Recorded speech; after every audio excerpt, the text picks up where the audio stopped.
Hey, I over this past weekend I did a mommy and me mask event that was focusing on self-care, and we had great attendance. It was super fun.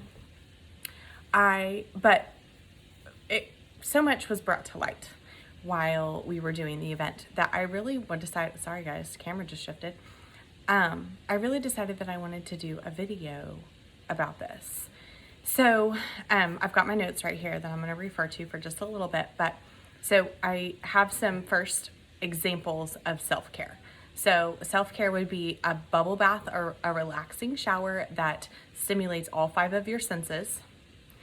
Read a book, listen to calming music, take a walk, give yourself a small treat to eat or drink, and take an extra long time doing a task that you love to do. Now, I have read a couple articles that say that for women in 2019, daily or weekly self-care is not enough for our extreme exhaustion. And so that is a lot of what the conversation the other night was really built around, is that, yeah, like I can do all of this stuff and I'm still gonna be 100% exhausted and wiped out. So I gave a couple of bonus tips that I think will help with self-care and that will fill that void. So here's my suggestions.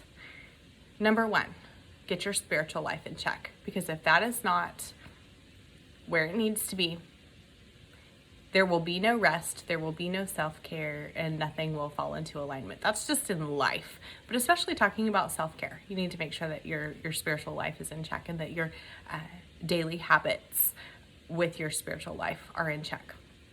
Number two is we women need to make sure that our family is in order. That's a big stressor.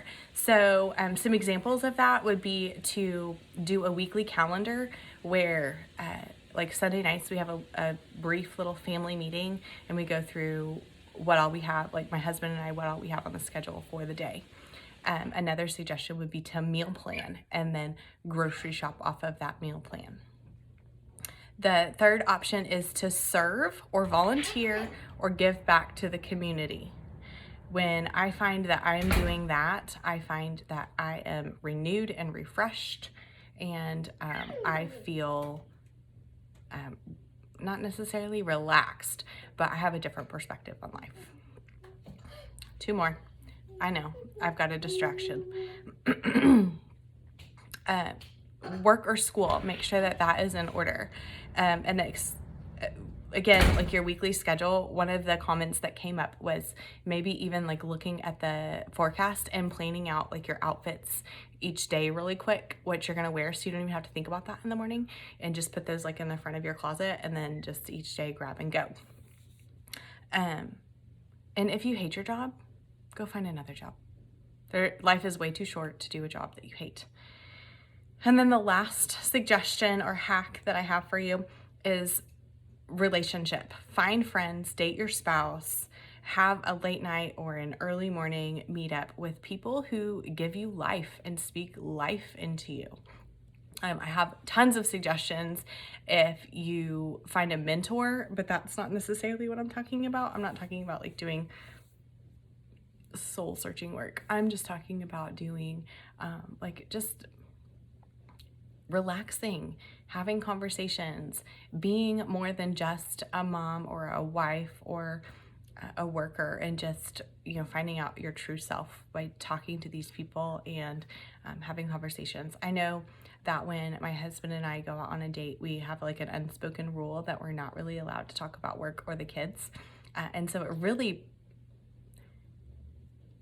stirs up, you know, well, what the heck are we going to talk about? And so we have to start to remember like who we are as a person and what makes us fun, what makes us interesting, what are the qualities about us that speak to our character and not just the tasks that we do about the day. So this has been way longer than I intended, but I've still got it under 5 minutes. So those are my hacks. Thank you for watching. I appreciate you guys.